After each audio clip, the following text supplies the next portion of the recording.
Earthquakes, what are they? How do we protect ourselves? And how can we better predict them? This is a picture of the destruction caused from the Japan 2011 earthquake. As you can see, the road is destroyed. It happened while someone was driving on the road and it was destroyed. There was a lot of damage that occurred during this earthquake and this tsunami.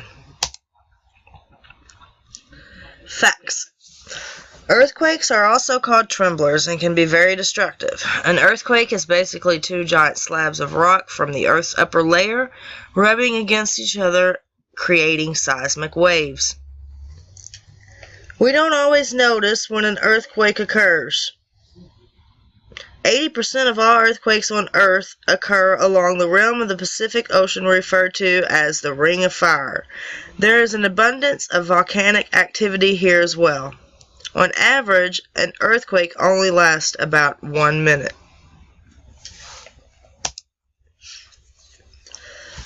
Here's a map of the Ring of Fire. As you can see, Japan is in there. The coastline of the United States, part of Mexico, all the way down to Chile.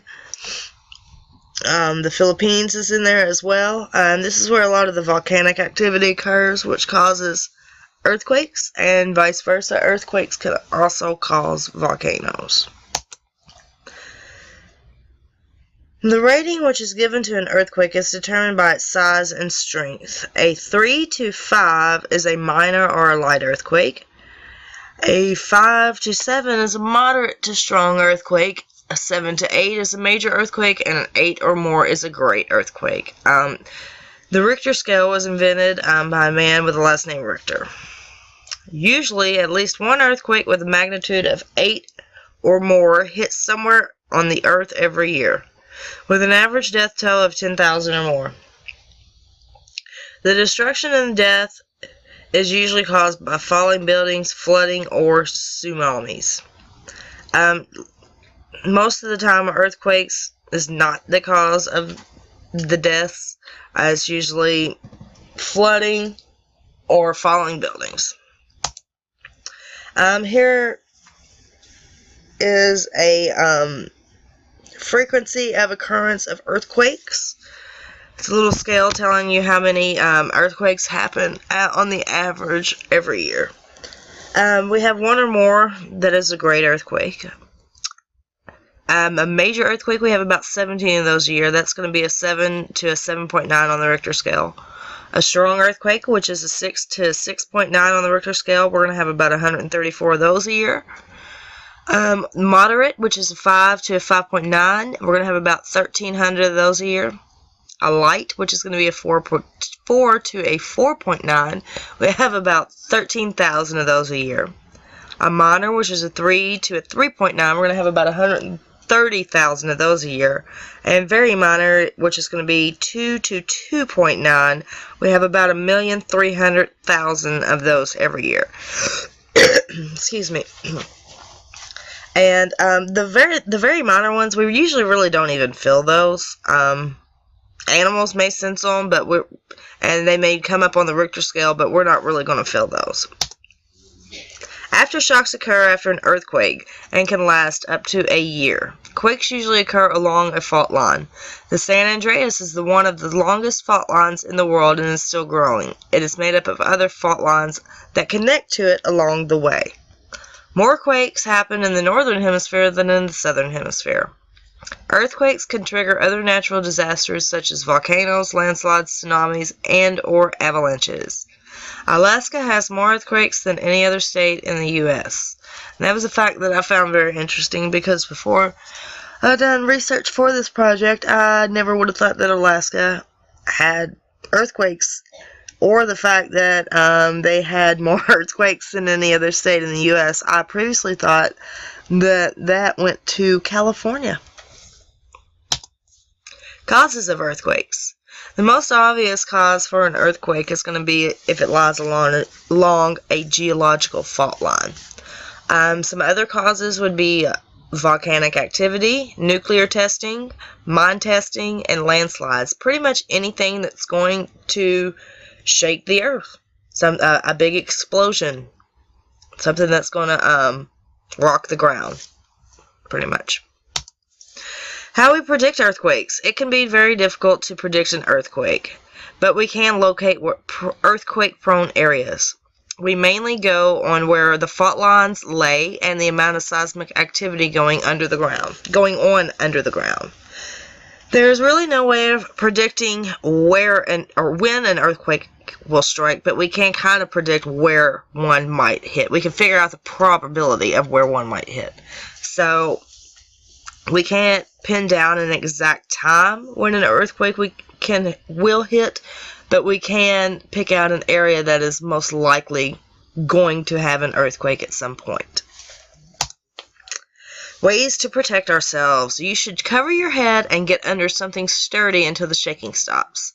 One of the most important things is not to panic during an earthquake, which is kind of hard to do, but is one thing that you definitely do need to do. If you are outside, stay away from large buildings that could fall on you.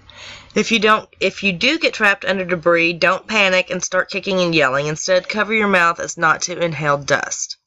Never light a match in the dark if you can't see. Fumes could be floating through the air and could cause an explosion, such as a gas fire. Say the gas is leaking, then you strike a match, you're going to cause an explosion. To get rescuers' attention, try tapping on pipes or walls rather than screaming or yelling. Again, you would get dust. You would inhale dust. Watch for aftershocks. Also, we need to build, if you're in an earthquake-prone area, you need to build your structures, your buildings, that can withstand earthquakes. They're not as rigid. They kind of sway with the earth when it moves. They're kind of just reinforced to sway. The earthquake in Japan in 2011. On March 11th, 2011, an earthquake with a magnitude of 9.0 hit Japan. This is one of the deadliest quakes ever to hit Japan. It hit the northeastern part of Japan. The effects were felt around the world. This violent quake lasted 6 minutes, which is 6 times longer than the average quake. All of the shaking moved the coastline back by 1 meter. This enormous quake caused a killer tsunami, which created a lot of the devastation and death. This is a picture of the destruction from after the tsunami and the flooding has subsided. You can see there's only 2 buildings left standing. Everything around it has been destroyed. There are semis in the grass. There are boats from the ocean in the road. It's pretty much nothing really left other than the 2 buildings standing. The tsunami waves were traveling at jet plane speeds. That is about 700 kilometers per hour. Waves were from 3 to 38 meters high.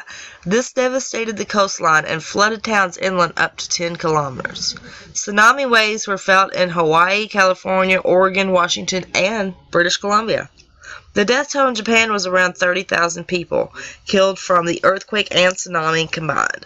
125,000 buildings were either washed away or destroyed, with property damage estimated at $310,000 billion. It's a pretty costly earthquake. This is a picture of when the first tidal wave or the first tsunami wave came in and hit the coastline. It's a pretty scary sight to see coming your way if you were living there. I would be terrified. Look at that. I mean, there you can see all of the vehicles that are caught in the waves. Imagine if you were in one of those. That would be very scary. Here's a picture of what was left of the streets and the sidewalks after the earthquake. It would be very difficult to get around there. This is during the flood. After the tsunami hit, you can see all the cars. It may have been a parking lot, I'm not sure. but there's just cars littering the water. Although Japan was used to dealing with earthquakes and tsunamis, they were not prepared for this unusual. These events were unusual because it was the country's largest recorded quake in history. It was also complicated the way we forecast the main shock of a large earthquake. The massive quake began on the ocean floor, which created a monstrous tsunami.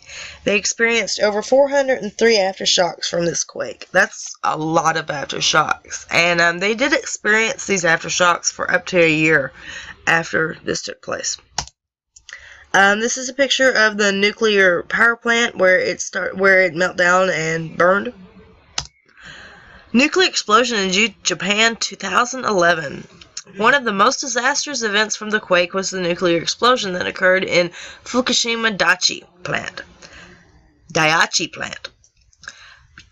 The backup generators failed at this plant and caused the cooling systems to fail in 3 reactors, which caused them to overheat.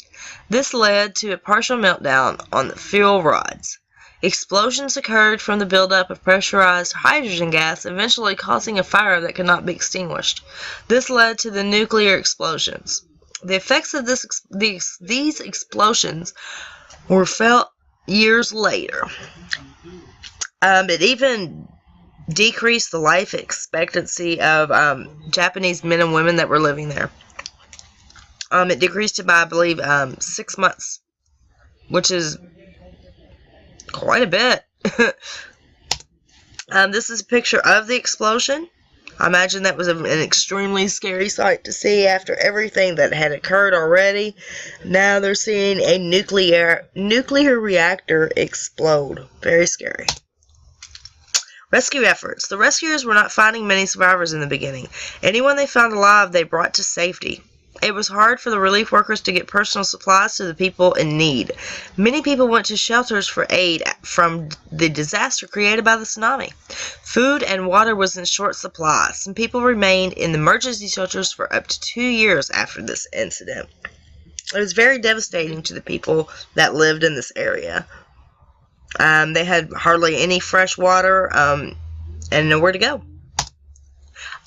This is the rescue workers and relief workers handing out food and water and supplies to anyone who needed them, or to the people, to get to the people who needed them.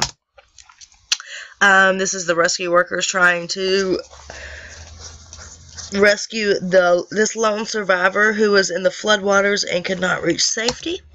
This is a picture of rescue workers carrying an elderly man to safety that could not get out of his home. And this is sadly a picture of dead bodies that were not claimed. They wanted family members to come and try to claim these people before they got rid of the bodies. That way they knew who was deceased and who was actually still missing. The cleanup and rebuilding phase. Cleanup after this disaster was an enormous task. It was also very expensive. A year later, they were all well on their way to recovery. This is one of the biggest disasters since World War II. The biggest part of this disaster was the nuclear power plant explosion and cleanup. This is a picture of rescue workers and relief workers cleaning up the children and people that went through this disaster. They were trying to get rid of any viruses they may have contacted on their skin or any radiation. This is a picture of the rebuilding. On the left is going to be the floods. On the right is once they've rebuilt. And this is the rebuilding of the nuclear power plants. Here's my sites and my sources for this report. My name is Samantha Stamper, and I hope you enjoyed my report, and I look forward to hearing all of your reports and learning from them as well. Thank you.